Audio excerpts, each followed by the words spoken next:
யாரிடம் தத்துவ ஞானமும் தலைமை பண்பும் அறிவுத்திறனும் இருக்கிறதோ அவரிடம் ஆளும் அதிகாரம் வழங்கப்பட வேண்டும், அல்லது ஆட்சி பொறுப்பில் உள்ளவருக்கு மேற்கொண்ட தகுதிகள் இருக்க வேண்டும் என்று கூறினார் பிளாட்டோ. வணக்கம், welcome to the Madras podcast. நீங்க கேட்டுட்டு இருக்கிறது அரசியல் சதுரங்கம். பேசிட்டு இருக்கிறனா உங்கள் அரசியல்வாதி அசோக். போன எபிசோட்ல திரு ராஜாஜி அவர்கள் அறிமுகப்படுத்திய கல்விக் கொள்கையும் அதற்கான எதிர்ப்புகளையும் பார்த்தோம். குலக்கல்வியை கண்டிப்பா ஏத்துக்கவே மாட்டோம்னு எதிர்கட்சிகள் ஓர் அணியில திரண்டு ராஜாஜிக்கு பெரிய நெருக்கடியை கொடுத்தாங்க. அதனால 29 ஜூலை 1953 புதிய கல்வி திட்டத்தை கைவிடணும்னு சொல்லி கம்யூனிஸ்டுகள் சட்டசபையில ஒரு தீர்மானத்தை கொண்டு வந்தாங்க. அந்த தீர்மானத்தை கொண்டு வந்தது எம் கல்யாண சுந்தரம் மற்றும் KP கோபாலன். இதன் மேல பல மணி நேரம் விவாதம் நடந்தது. விவாதத்துக்கு அப்புறம் வாக்கெடுப்புக்கு விடப்பட்டது. வாக்கெடுப்பின் முடிவில் ஆதரவாகவும் எதிர்ப்பாகவும் சரிசமமாக 138 வாக்குகள் பதிவாயிருந்தது. இதனால சபாநாயகரும் வாக்களிக்க வேண்டிய சூழ்நிலை உருவாச்சு. சபாநாயகர் ராஜாஜி பக்கம் சாஞ்சாரு. 139 வாக்குகள் பெற்று தீர்மானம் தோல்வி அடைஞ்சது. ராஜாஜியும் அவர்கள் ஆதரவாளர்களும் மிக்க மகிழ்ச்சி அடைந்தார்கள்.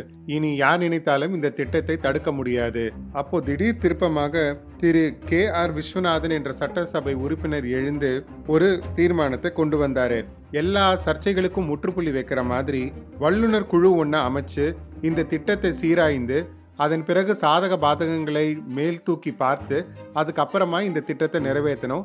அது வரைக்கும் இந்த திட்டத்தை நிறைவேற்ற வேண்டாம் அப்படின்னு அவரோட தீர்மானம் இருந்தது. திருப்பி வாக்கெடுப்பு நடக்க ஆரம்பிச்சது. இந்த முறை ராஜாஜிக்கு அதிர்ச்சி தான் காத்திருந்தது.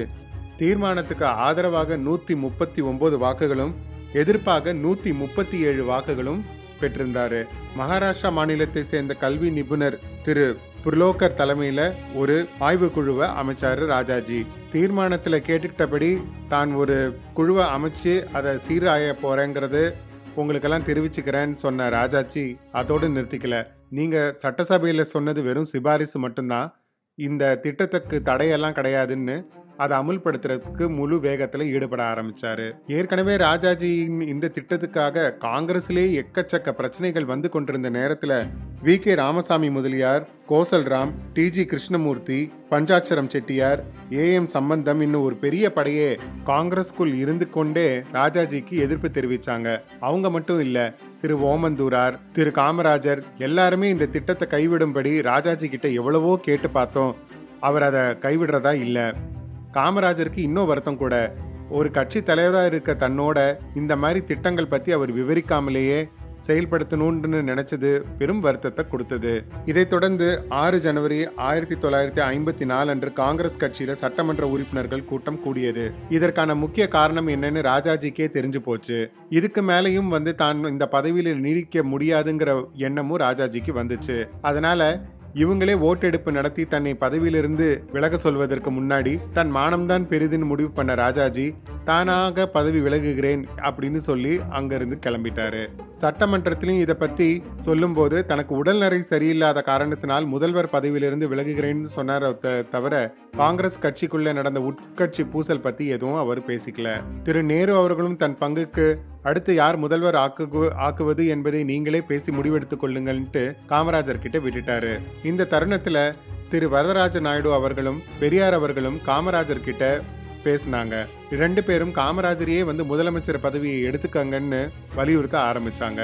பெரியார் என்னதான் ராஜாஜி ஆதரிச்சாலும் இந்த குலக்கல்வி விஷயம் வெளியில வந்ததுல இருந்து 2 பேருக்கும் கருத்து வேறுபாடு ரொம்ப ஜாஸ்தியானது. அதனால பெரியாரின் ஆதரவு காமராஜருக்கு கிடைக்க ஆரம்பிச்சது. இங்க ஒரு விஷயத்த நம்ம நல்லா கவனிக்கணும். அந்த காலங்கள்ல ஊடகங்கள், அதாவது பத்திரிகைகள், தினசரிகள் அவை ஆற்றிய தொண்டு ரொம்ப ஜாஸ்தி. எந்த ஒரு பிரச்சனைனாலும் பாரபட்சம் இல்லாமல் எதிர்கட்சியோ ஆளும் கட்சியோ அங்க என்ன நடந்தாலும் அதை நடந்தபடியே மனசாட்சிக்கு ஏத்த மாதிரி எழுதக்கூடிய பத்திரிகைகள் ஏராளமாக இருந்தது. அதுல விடுதலை பத்திரிகையும் ஒண்ணு. அதில் இருந்த ஆசிரியர் குத்தூசி குமாரசாமி அவரின் கட்டுரைகள் மிக பிரபலம். இந்த குலக்கல்வியை பத்தி அவர் மிக கடுமையாக எழுதின கட்டுரைகள் காமராஜரின் கண்ணில் பட்டன. அதுல இருந்துதான் அவரோட மனசு ரொம்ப மாற ஆரம்பிச்சது. இந்த குலக்கல்வி திட்டத்தை எப்படியாவது வாபஸ் பெற வேணும்னு காமராஜரும் பயங்கரமா போராடினாரு. ஆனா அவர் எவ்வளவு பேசி பார்த்தோம் ராஜாஜி மனம் இறங்காதனாலதான் கடைசியா திரு ராஜாஜி அவர்களையே முதல்வர் பதவியிலிருந்து நீக்கணும்ன்ற அளவுக்கு காங்கிரஸ் கட்சிக்குள்ளே எதிர்ப்பு வலுக்க ஆரம்பிச்சது. இந்த குலக்கல்வி திட்டத்தை கொண்டு வந்ததுனால காங்கிரஸ் கட்சி மேல இருந்த நம்பிக்கையே மக்களிடமிருந்து திசை திரும்ப ஆரம்பிச்சதுங்கிறத பெரியாரும் திரு வரதராஜலு நாயுடு அவர்களும் காமராஜர் கிட்ட எடுத்துரைச்சாங்க. யோசிச்சார் காமராஜர்.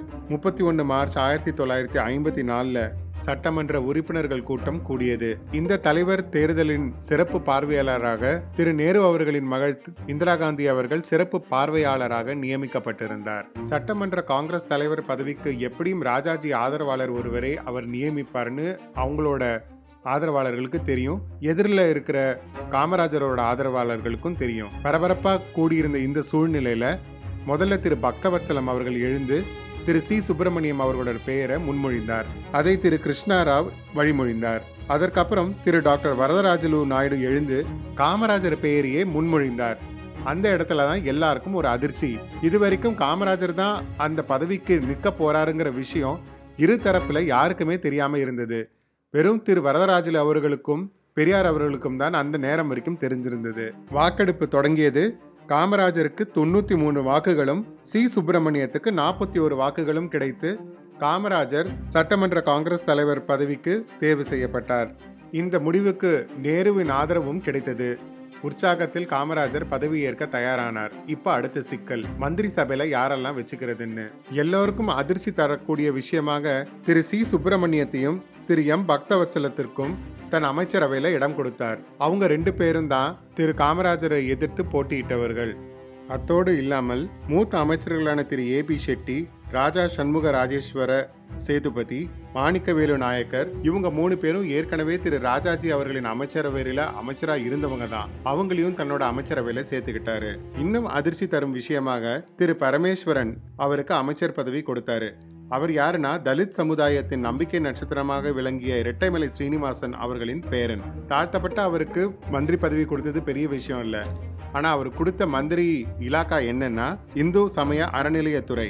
தாழ்த்தப்பட்ட மக்கள் சாதாரணமாக ஆட்களாக இருந்தாங்கன்னா கோயிலுக்குள்ள போறதே பெரிய விஷயமா இருந்த அந்த காலத்துல இனி தான் அந்த இடத்துக்கு போய் பரிவட்டம் கட்டி அங்க இருக்கிறவங்களுக்கு கேள்வி கேட்கக்கூடிய நிலைமையை உருவாக்கி கொடுத்தவர் காமராஜர். அந்த அளவுல தாழ்த்தப்பட்ட சமூகத்தை சேர்ந்த மக்களுக்கு செய்த ஆகப்பெரிய கௌரவம் இதுன்னு காமராஜர் நினைச்சாரு. இது காமராஜரோட அமைச்சரவையில விழுப்புரம் ராமசாமி படையாச்சியாருக்கும் இடம் கொடுக்கப்பட்டது. வன்னியர் இன மக்களிடம் செல்வாக்கு பெற்ற அவரை அமைச்சராக்குனா தன்னுடைய கட்சியின் வாக்கு வங்கி கணிசமாக உயருங்கிறது திரு காமராஜரோட திட்டம். திரு ராஜாஜி முதல்வர் ஆவரத்துக்கு ஆதரவு கரம் நீட்டிய திரு விழுப்புரம் ராமசாமி படையாச்சியாருக்கு அப்போ மந்திரி பதவி கொடுக்கப்படல. இப்போ அந்த அங்கீகாரத்தையும் திரு காமராஜர் அவர்கள் அவருக்கு கொடுத்து கணிசமாக காங்கிரசின் வாக்கு வங்கியை உயர்த்தி கொண்டார். 13 ஏப்ரல் 1954 தமிழ் புத்தாண்டு தினத்தன்று காமராஜர் சென்னை மாகாண முதலமைச்சராக பதவியேற்றுக் கொண்டார். பதவி ஏற்றுக்கொண்டதும் அவரின் முதல் கையெழுத்து எதுவாக இருந்திருக்கும் உங்களுக்கே இப்போ தெரிஞ்சிருக்கும். திரு சி சுப்பிரமணியம் அவர்கள் கொண்டு வந்த அதே குலக்கல்வி திட்டத்தை வாபஸ் பெற செய்தார்.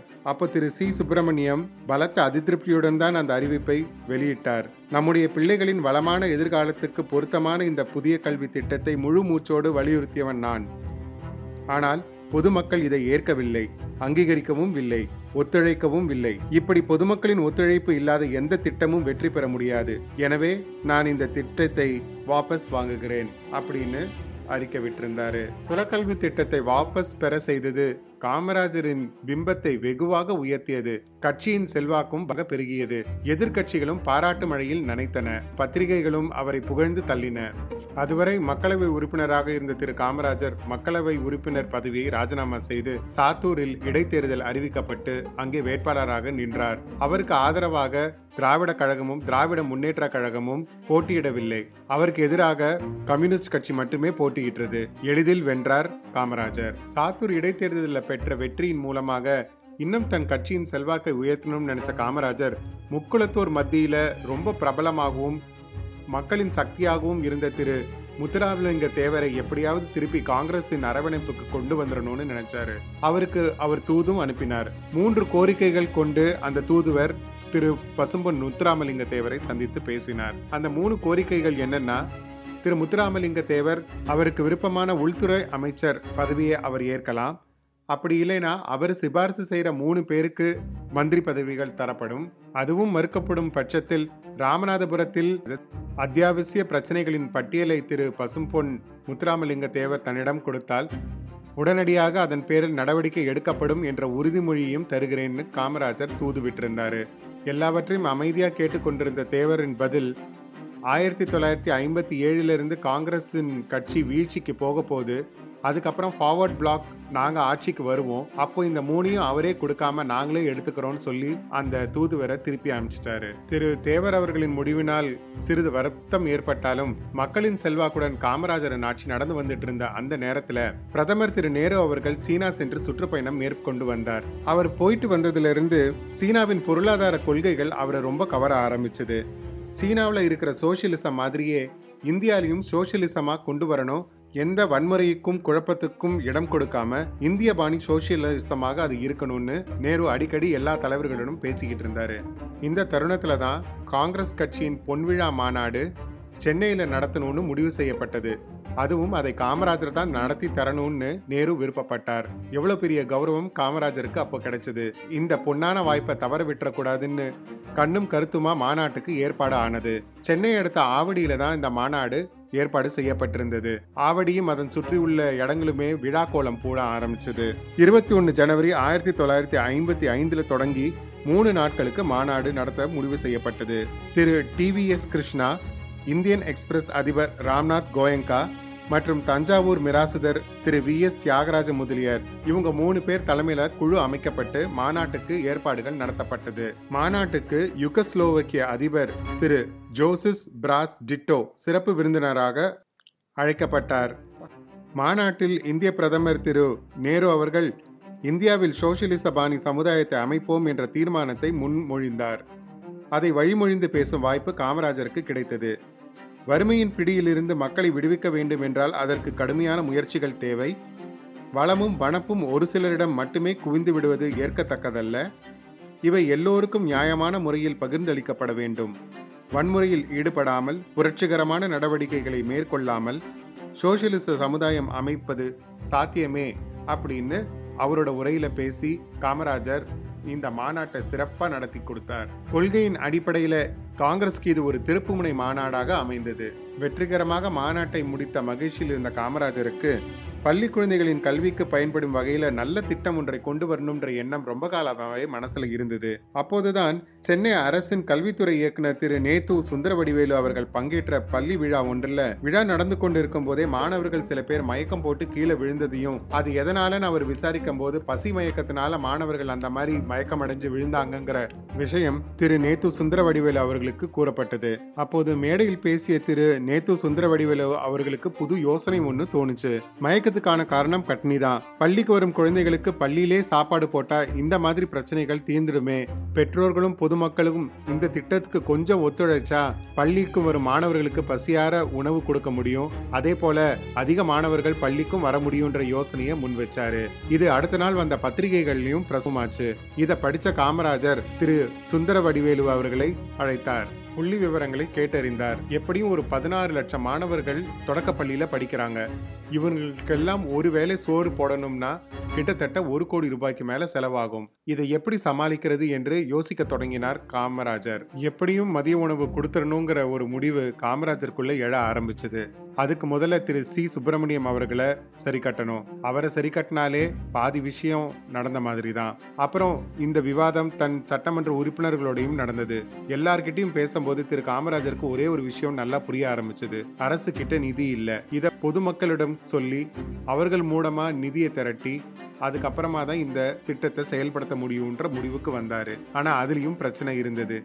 எவ்வளவுதான் பொதுமக்கள் கிட்ட இருந்து இதுக்கு நிதி வாங்க முடியும், அதுக்கும் அவர் யோசனை வச்சிருந்தாரு. 60% நிதியை அரசே ஏத்துக்கும், 40% நிதி பொதுமக்கள் இருந்து வாங்கி இந்த திட்டத்தை செயல்படுத்தினா போதும் அப்படின்னு முடிவு செஞ்சு 27 மார்ச் 1955 அன்று நடந்த ஆசிரியர்கள் மாநாட்டில் தான் இந்த மதிய உணவு திட்டத்தை கொண்டு வர போறத பத்தி விரிவா அறிவிச்சாரு காமராஜர். இருங்க இந்த எபிசோடோட ஸ்டார்டிங்லயே வாக்கெடுப்பு பத்தி நம்ம பேச ஆரம்பிச்சோம். ராஜாஜி கொண்டு வந்த குலக்கல்வினால பல கன்ஃபியூஷன்ஸ் ஏற்பட்டுருச்சு.